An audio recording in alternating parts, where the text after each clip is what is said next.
When you hear about the fact, the underwear bomber, where is he sitting? He's sitting, living it up in some American prison, waiting for his day in court.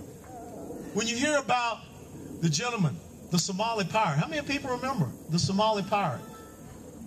He's sitting somewhere waiting for his day in court. Khalid Sheikh Mohammed, the mastermind of the United States ship coal disaster.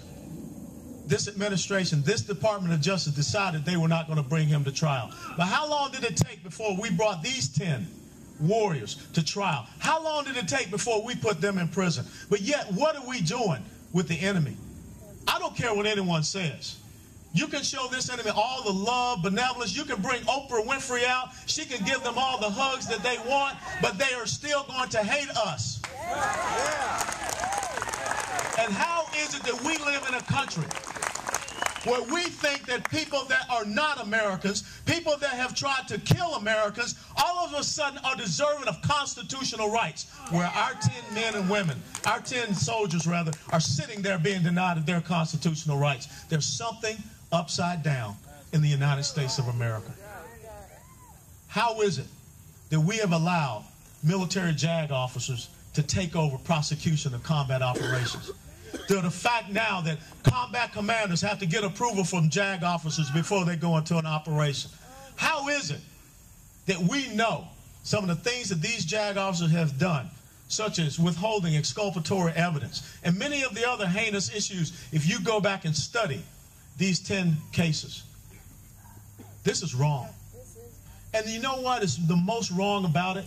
When you go back and you read that book, Lone Survivor, our soldiers, our sailors, our airmen, our Marines, our combat warriors are more afraid of JAG officers than they are of the enemy. And the JAG officers know that. And these are JAG officers that I think one simple thing should be done. Before you prosecute an American warrior, you walk a patrol.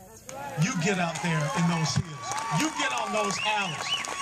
I'm sick and tired of people that graduate from law schools. They get a uniform put on them. They get the bars or the Oakleys of an officer, and they have yet to have been out there with our combat soldiers.